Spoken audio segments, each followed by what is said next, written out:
I expect 3 points. Is that arrogant? Is that too cocky or big headed? Or should I be confident that this Arsenal side is good enough to beat this Chelsea side? Now, when I say I expect 3 points, I do not accept losing against Chelsea. I don't accept losing against Tottenham. I don't accept losing against Manchester United. They are our rivals, and we should never lose to those.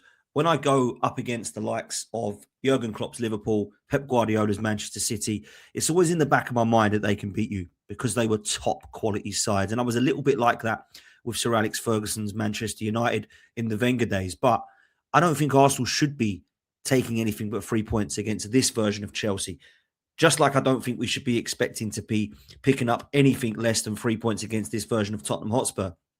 And the reason I look at this version of Chelsea in a way that I have lost some respect for it, albeit I think they've got quality, and we need to respect those individuals, the likes of Cole Palmer, who, is underperforming at the moment, but can always be dangerous. Reece James, who's an incredible all-round footballer. Caicedo, who's clearly one of the best in his position in the world. The likes of Enzo and, of course, Santos in midfield that can kind of have that balance of, I think, one of the best midfields in the league. Esteval, we all know he's dangerous. But as a team collect, I think this team can be got at. We've seen them drop points to Burnley and Leeds. They cannot come to the Emirates and pick up anything. We can't allow that to be the case. And the reason that I feel confident with this one is because they don't have Cucurella. Saka should have a good matchup against the likes of Malo Gusto, against the likes of Yoral Hato, if it is him.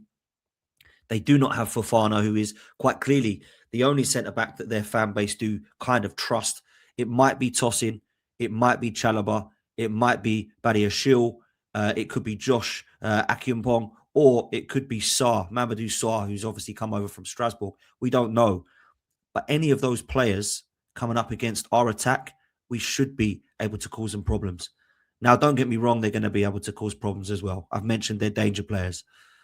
But I look at Liam Rossignol right now, and I do think they're in a transitional period. Now, I do think he probably deserves a little bit more of a chance that he's been given. A lot of people comparing him to Will off the In-Betweeners. A lot of people saying that he looks like a nerd and he looks like a school kid and all this crap. I don't think that's fair, if I'm honest. He's clearly a footballing man. He's played the game. He's pundited in the game. He's coached in the game. And now he's managing one of the top sides in London in the game. So I think we have to respect the fact that he needs to be given a chance. Now, I don't know if it's going to last because managing at Chelsea is very different to going and managing at Hull, Derby or Strasbourg. But so far, you have to say, he hasn't done bad. They're still in with a chance of getting Champions League football, which is, I think, what their target is. They're still in with a chance of winning a trophy, which is, of course, the FA Cup, which is what they're going to be going for. And they are still in the Champions League. And whether you think that they're going to win that or not, you've always got to respect them in that competition because they've always done well in it. Now, we've seen what happened in the summer with a Chelsea side that wasn't much difference to this, that was able to go and beat a PSG side and some of the other sides in Brazil to win that Club World Cup. And don't they tell us all about it? Wow, world champions and all that. But Chelsea are not playing like world champions. Chelsea have not been, in my opinion, good in any department for a consistent period. Robert Sanchez in goal has been better, but for me, still can't be trusted, as we've seen against games against Manchester United and against Arsenal in the first leg of the semi-final. Then you go into their defence, and other than their fullbacks in Reece James and Cucurella, I don't really think they've got any world-class players in at centre-back. Cucurella is obviously out for this game. And then you go into midfield and think, yeah, they've finally found the balance there. I truly believe if Lavia was fit, he'd play more, but Santos has come in and been respectable. I think that's allowed Enzo to be complemented further forward and create and be more of a goals and assist midfielder, which is what I believe they bought him for.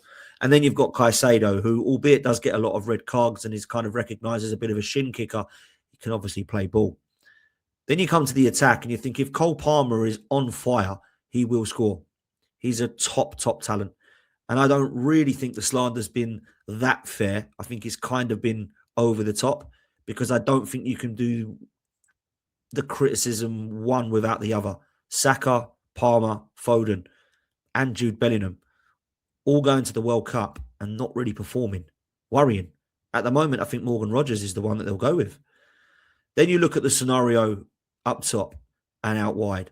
Pedro Neto likes to score goals against Arsenal, whether it be for Wolves or Chelsea. So he'll be a threat. João Pedro's come into form now. I think he's only one goal behind Victor Gyökeres in 2026. And then you've got either Estevao or Palmer on the right-hand side. So really and truly, when you look at the attacks, they're quite similar at Chelsea and Arsenal. You've got moments. You've got glimpses. You've got Neto, who can be a Trossard. You've got Estevao, that can be a Saka. You've got João Pedro, who's looking to score as many goals in all competitions as Victor Gyökeres. It's quite similar in terms of numbers.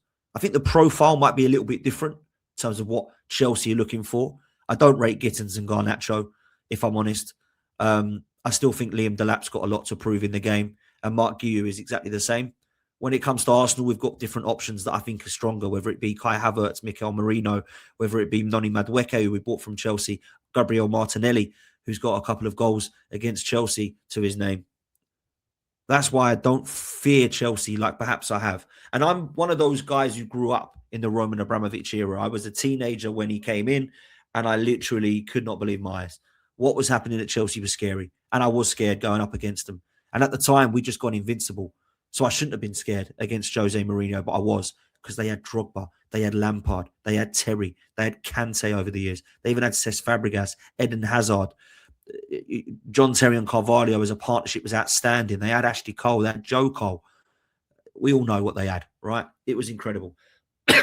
And I look at the Chelsea now, and it's unrecognisable.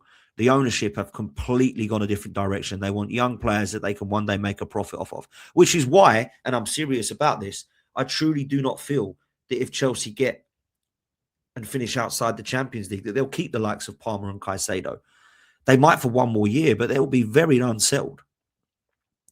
And who's to say that the ownership won't accept a bid of 100 million for Palmer because they only bought him for 40? Who's to say they won't accept 150 for Caicedo because they bought him for 105 or 115 or whatever it was? That's £40 million profit in their pocket. They're going to look at that and think, yeah, we'll take that, because that's what they do.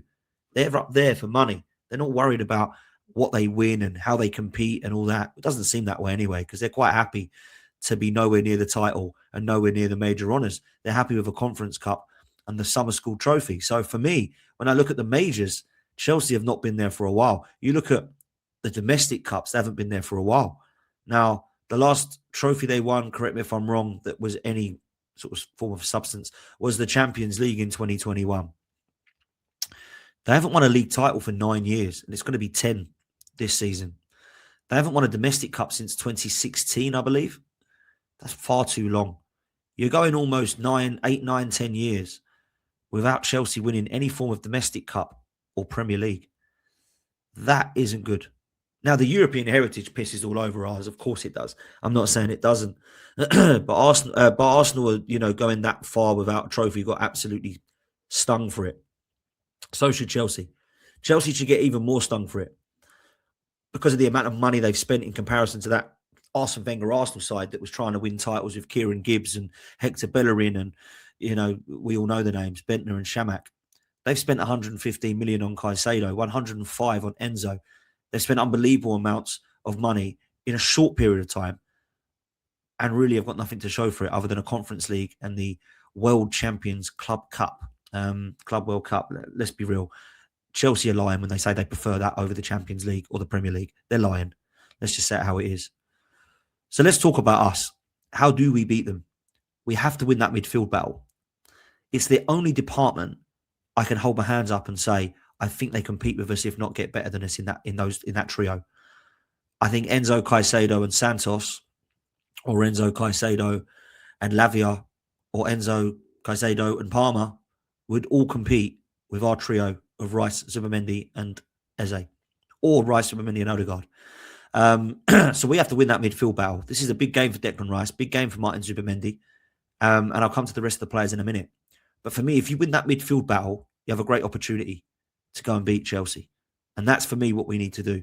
We need to take 3 points here. This isn't about trying to get out there with something. This is a Chelsea side that's in the wars, a Chelsea side that's beatable, a Chelsea side that's vulnerable. I've spoken to a few of their fans. They're not confident. They will take a draw. When they say take a draw, what does that mean, people? They don't think they're winning. They think they're losing. Because what would you do?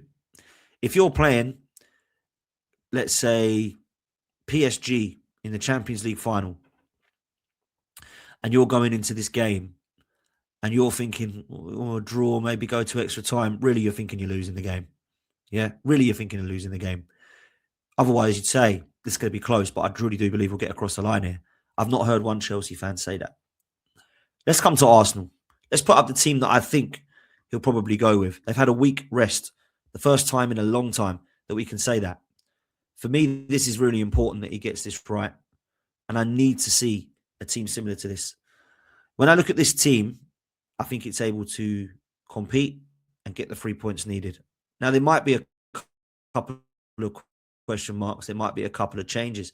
I never really get Mikel Arteta Arsenal 11s correct. There's always one, maybe two positions that confuses me. But David Raya is going to play in goal. At right back, I think having a week off will be doing Yuri and Timber good. I would, however, play Ben White in this game if he's fit, but he's not. So for me, Timber gets the nod. Mosquera, I don't think it's a bad idea to bring him on to give Timber some rest, because I do worry that he's in more of the red zone than some of the other players. Saliba and Gabriel will continue at the back. I think that has to happen. They're our best partnership, and they were actually out of the game at Stamford Bridge, if you remember, where Caicedo got sent off. Nketiah continues at left back. I think he's ahead of Calafiori in the pecking order at the moment because he's been so consistent for Arsenal in quite some number of games now. The left back role for me was pretty much nailed on for Calafiori, and that injury, with allowing him Nketiah to come in, I thought he was excellent against Chelsea in the second leg of the semi-final. Superb against Arsenal, Brentford, where he got the assist for Madueke's header. Excellent against Wolves, where he got the goal. And really and truly, those games, we weren't great in any of them. We were very, very unconvincing in all three. The results were 1-0, 1-1, and 2-2. And Nketiah was our best player in all three games. I thought he was excellent against Tottenham as well. So for me, he gets the nod. Then you go with Rice and Zubimendi as a double pivot. It has to happen. And Eberechi Eze has to play. Now, a lot of people believe that Martin Odegaard might get the nod for this one because he'll be the lead by the press, and we need that in our midfield. But for me, you have to start Eze off the back of a brace against Spurs. You can't drop him. It will do him the absolute world of no good, confidence-wise, to drop him. You can't do that. But maybe Mikel Arteta will. I truly believe when everyone's fit, he probably does want Odegaard playing, and he probably does want Kai Havertz playing. But Eze has to get the nod for me. Bukayo Saka has to play on the right-hand side. I thought he was really good against Spurs. I thought he's been okay in the 10 role when I've seen him there. A lot of people like to see him there. But for me, right now, I don't think it's a good time for the 10, 11 games left to put him out of position. I think you keep him on the right-hand side because I do believe that he's better than what we've got in other areas out there. On the left, this is really a flip of a coin. You could look at Martinelli because he does score goals against Chelsea. All being said, Trossard does too. I think he's probably the guy that you want to bring on. You've got Reece James. He's not going to let you get in behind. He's not going to lose Martinelli with his pace. I think Reece James is probably Chelsea's best player. I've got to be honest with you. I look at Trossard and I just think he's got last chance saloon for me. I didn't think he was particularly good in any of the games against Brentford, Spurs and Wolves, but I don't think Martinelli came on and did anything other than miss chances. The open goal he missed against Forest was unforgivable, as was the last chance kick against Brentford, which, let's be real, we should have taken first time and scored. I think Trossard's probably just done enough in Mikel Arteta's eyes. And then, of course, up top, you have to play Victor Gyökeres. I'm sorry, you have to. There's nobody that can tell me that he doesn't deserve to be playing right now. You can't put Gabriel Jesus in. You can't really put anybody other than Gyökeres because Havertz and Marino are both out. There are rumours and suggestions Havertz could be back on the bench for this game. Max Dowman also rumoured to be back in training. So for me, there could be a couple of surprises, but I wouldn't be shocked if we don't see Havertz here. It'd be great if he come on. It'd be brilliant if he come on and replicated what he did in the semi-final of the Carabao Cup. But for me, it's got to be Gyökeres that plays. And I need to see momentum now. And this goes for Eze as well as Gyökeres, by the way. I want to see these two go on a run now. Score goals, create goals, link up with each other, show the boss that you have the position and that Havertz and Odegaard can't get back in. Because that's what it should be about. Timber should be trying to keep Ben White away from him. Gabriel and Saliba should be looking at Mosquera and Nketiah going, they're playing well, we better up our game. Calafiori can't get into that left back at the moment because Nketiah is too good. This is brilliant. Trossard and Martinelli both auditioning on the left. In the midfield, Norgard sitting there ready. Eze, trying to make sure that he can prove that he's the guy in the attacking midfield instead of Martin Odegaard. And Noni Madueke coming on and scoring and assisting in the last few games against Wigan and against Brentford to at least push Bukayo Saka. That's what we need. And that's what we've now got in every position. So for me, this is about going and getting 3 points and going and proving that we are better than Chelsea. Going and shutting them up. Going and proving that there's a reason that they're fighting for the Champions League and not the title. Go and show that there's a reason that for the last few years they haven't been good enough to win trophies, even after spending 3 or 4 times more money than us. Go and get the job done. And lastly, I want to talk about Mikel Arteta. There's a lot of doubt. There's a lot of question marks. Not just from Arsenal fans, but from rival fans and the media, that he might not be the man that can get us across the line. He might be the nearly there man. He might be the Brendan Rodgers, not the Luis Enrique. Go and prove that you can get across the line and you can be put in the bracket of those names one day. Go and dominate with this Arsenal side you've put together. That's my plea to you, Mikel. Because if you can go and get one across the line, I truly believe the other won't be far behind and it will follow. And you will go on to win 2 or 3. Not just this season, but over the course of the next 2 or 3 seasons. That first one, it means so much. It was different when you won that FA Cup because you broke the team up. You don't have to do that this time. If we get across the line with this team, it's so much different to what we did with the FA Cup with Unai Emery's team. Go and win in March. Go and win again in May. Build in the summer. Maybe a 2 or 3 go. Maybe 2 or 3 come in. And then you go dominate again. Because this isn't about winning one trophy and the process is complete. This is about domination. This is about going and proving that you can be up there with the names of Sir Alex Ferguson, Arsene Wenger, Jose Mourinho, Pep Guardiola, Jurgen Klopp, and go and dominate and be right up there every single season being spoken about as the favourites to win each competition. And that's what I need to see from this Arsenal side. Do I believe it? I'm hoping more than believing, because I need to see it to believe. I'm one of those guys. I don't believe something unless you show it in front of me. I don't believe that Pep Guardiola was going to come in and dominate with Manchester City until I see it. I never believed Arsene Wenger would come in and become an invincible manager until I believed it when I saw it. I never believed that Leicester could win the league until I see it with my own eyes. Amazing things happen in football. But right now, I think Arsenal still are favourites to win trophies this season. I'll let you decide what trophies there are. Some of those might be a flip of a coin. You could say the Champions League and FA Cup's too early, a flip of a coin for the Carabao Cup between 2 sides that are very well respected, and then a flip of a coin between 2 sides that are chasing each other in the title race. But for me, I know we're favourites. We are better than Manchester City, which means we are favourites to win the Cup. We are better than Manchester City, which means we're favourites to win the Premier League. As for the other 2 competitions, I'd like to think we're one of the favourites to win the FA Cup, and the reason we're not the favourite for me is because the other competitions will definitely take their toll. And the Champions League, you've got more than just the British sides in there. I need Arsenal to win trophies this season. If we only had one chance of it, I'd need to see that trophy.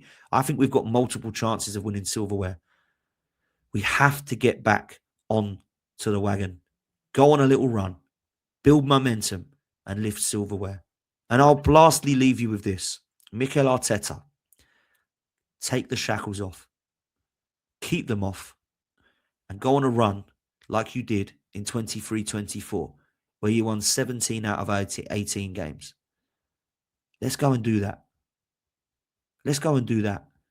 Because if we do win 17 or 18 games left, we're winning trophies. So please, Mikel, take these competitions seriously. Make sure you hit like, make sure you hit subscribe, and I will see you on the next one. Big up, people.